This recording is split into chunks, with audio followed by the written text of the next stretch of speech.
You know what the Republicans all say? They said it in their debates. You'll hear it from their presumptive nominee. They say, well, this was the slowest recovery in history. Now, my friends, that takes a lot of nerve. We would not have needed a recovery if the Republicans hadn't driven us off the cliff in the first place.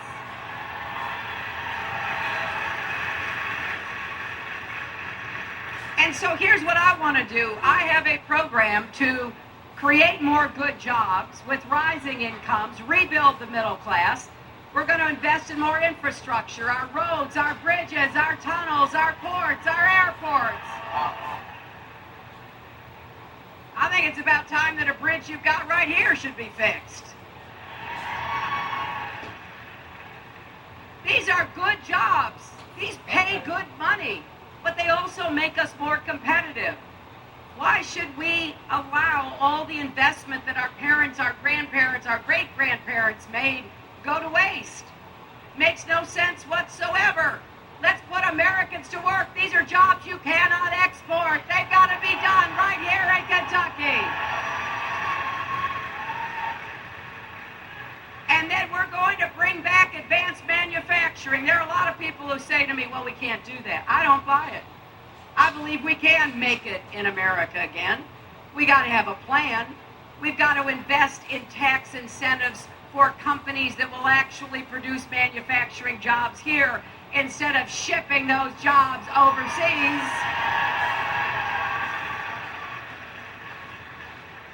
But there's a lot of things we've got to invent and build, and we should do it here in America. My husband was at Morehead State the other day, and he can't stop talking about it because he was meeting with students who are doing research building tiny satellites for NASA right there at Morehead State. I'm telling you, the young people of America, if we give them a chance, they will invent the future and create the jobs that are there. And you know how we're going to combat climate change? Well, we're not going to combat it by denying it. I love it when the Republicans are asked, well, what do you think about climate change? And they all say something like, well, I don't know, I'm not a scientist.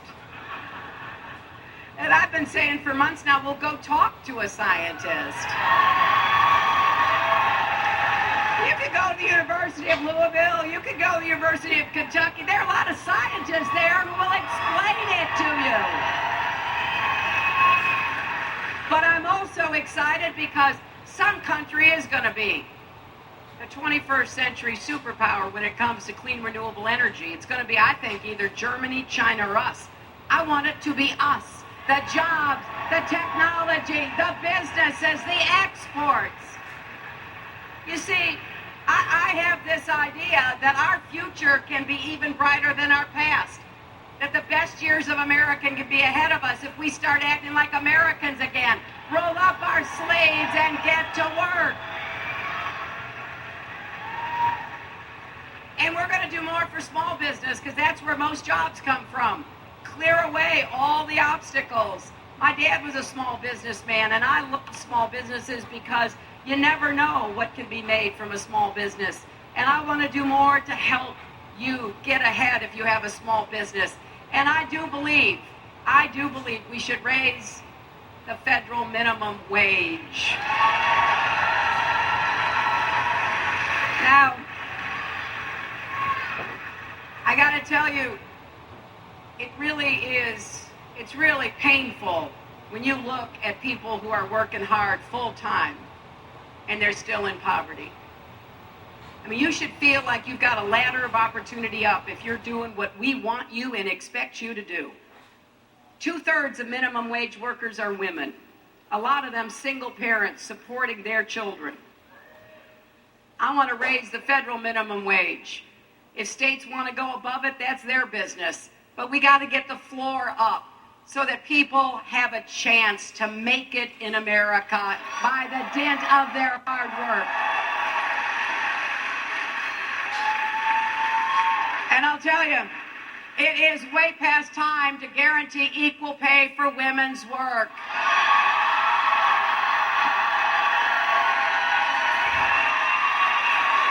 I mean, This is not just a woman's issue.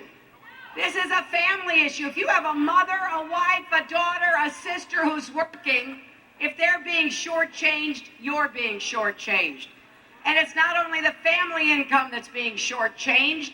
The woman who is getting less than what her pay should be is getting shortchanged in retirement, getting shortchanged in Social Security. It's not just a 1 day, 1 week, 1 pay period, 1 year phenomenon. And I don't know about you, but I can tell you,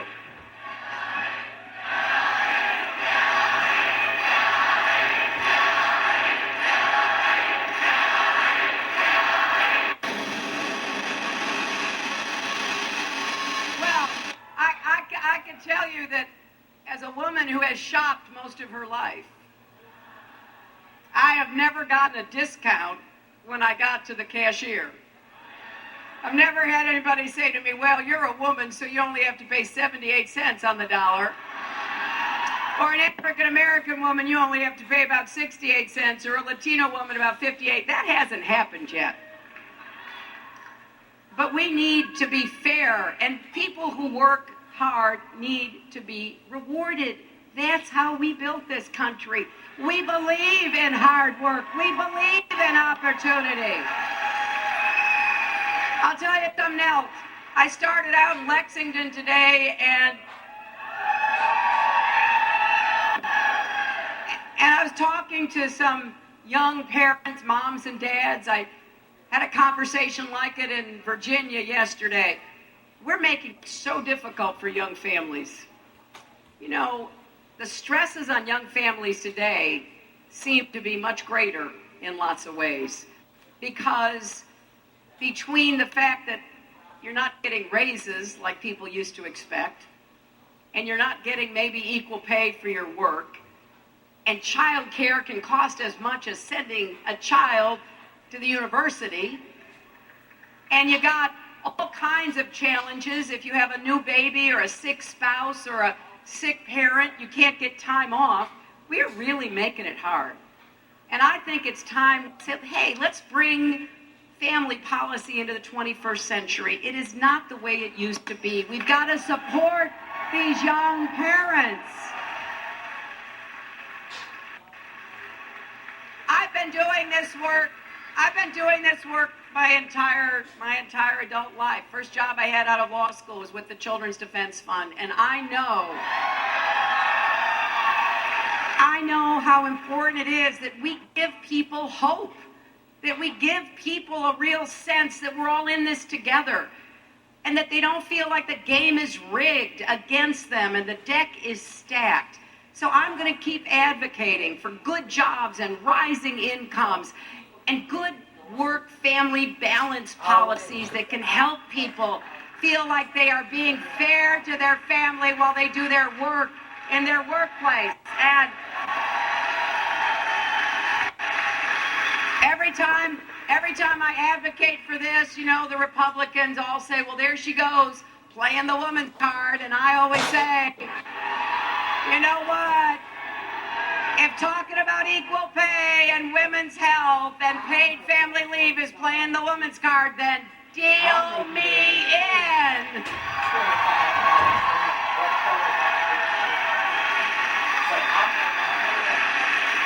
You are a great crowd today.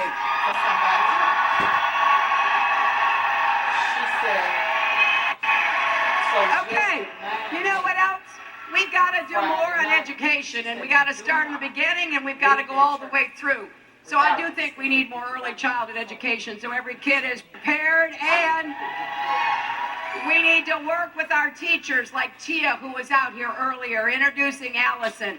We need to be supporting our teachers, not scapegoating our teachers, giving them what they need to do their job. And then I have a plan for debt-free college if you go to a public college.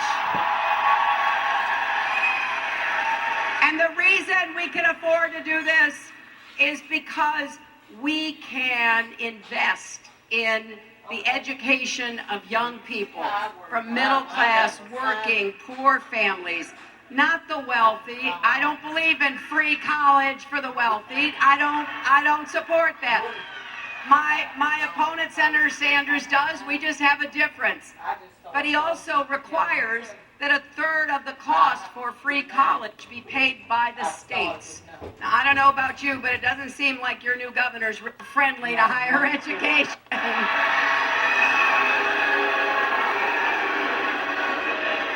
So my plan avoids that. We fund it directly. And the other thing we're going to do is pay down student debt by letting you refinance your debt like a mortgage or a car payment.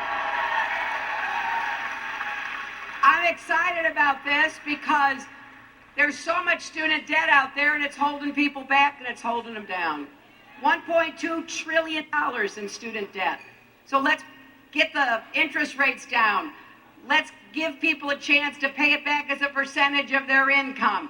Let's put a date certain when it ends, and let's stop the federal government from making money off of lending money to students and their families.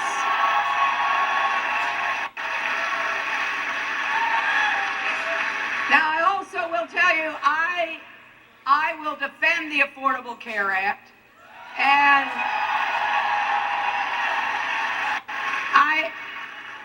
I am saddened by what I hear may come out of the governor's office here in Kentucky. I'm especially saddened because I think you all know this, but Kentucky under Governor Beshear was widely praised for running the best affordable care transition in the whole country. Your state exchange called Connect, better than any state, bigger, richer. You guys did it right, and it's working. You've had the second biggest drop in the uninsured in the country. Nearly 9% it's down to. And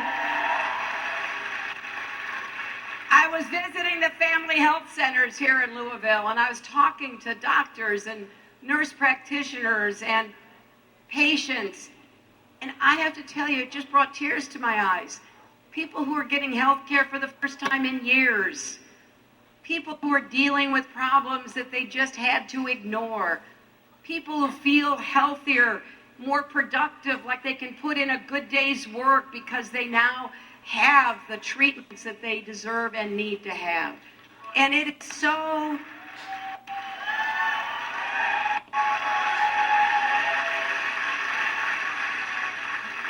distressing to me when anybody in public life who has all the health care he or she needs wants to take it away from poor people, working poor people, small business people, and others who don't have the health care they need. I don't understand it. I really do believe we're all in this together. We are stronger together. And how does it help me or help our economy if you have hundreds of thousands of people in this state who can't afford the health care they need? That doesn't seem like it's a productive outcome at all.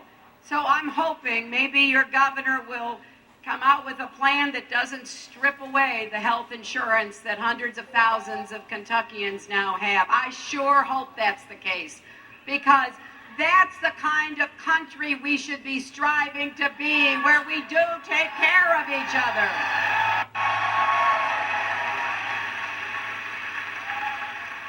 And there are two issues. I want to get the cost of prescription drugs down, and I think we can do it now.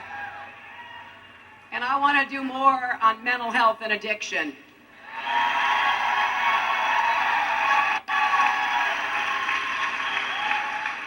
Both of those issues, we're just not doing enough. There's still too much stigma about mental health, right? If you have diabetes, you tell your family, your friends, you've been diagnosed with diabetes, right? If you have depression, you're not sure you want anybody to know. And you may not even go get the help you need because you're embarrassed. It is time to end the stigma. We are learning so much about the body, about our genomes, about how we actually work. And we are all one body, and whether it's mental health or physical health, it is all who we are. And we need to do more to help people who are suffering.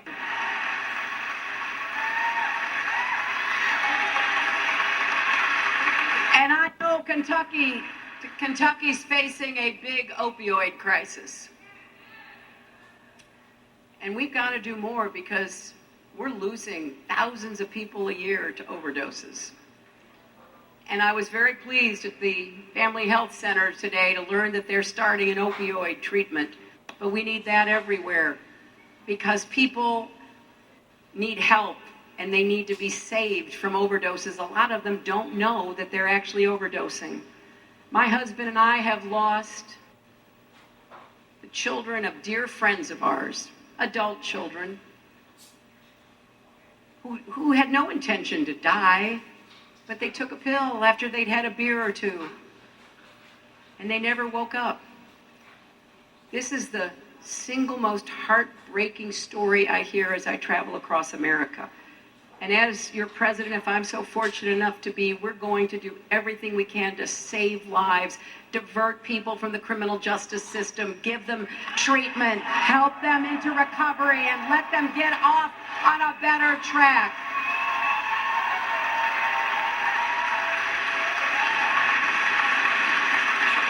We are also going to reform the criminal justice system and end the era of mass incarceration with more diversion programs and more second chance programs. I think it's one of our biggest challenges, and I want us to lead the way at the local and state level, supported by the federal government. You know, there's a lot of great work for us to do in our country right now. And I think everybody running for president should have to meet the test of whether or not they're telling you about how they're going to improve the lives of Americans. What are the positive results that we are seeking? I also think they should level with you about where they stand on all of the hot button issues, the issues about rights, because there's a big difference between us. I will defend a woman's right to make her own health care decisions.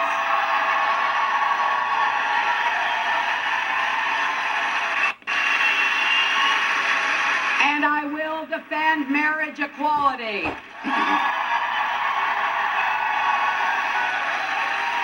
And I will defend voting rights. And I will work to end Citizens United and rid our political system of unaccountable money.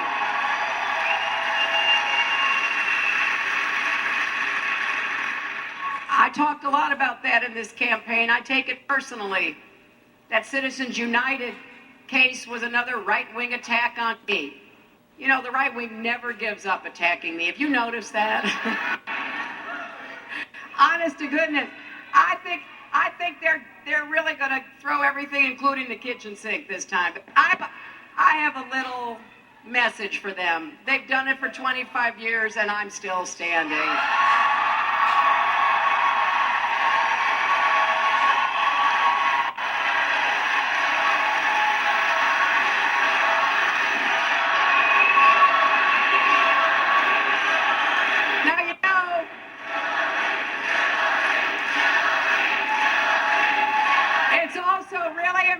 When you go to vote on Tuesday, to remember you're voting not just for a president, but a commander-in-chief.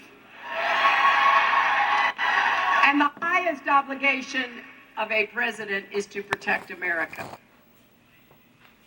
I take that as a solemn obligation, and it's why I've been so concerned about the reckless talk coming from Donald Trump. I have to tell you, it's a long list now that he just sort of throws things out. And people say, well, maybe he doesn't really mean it. When you are running for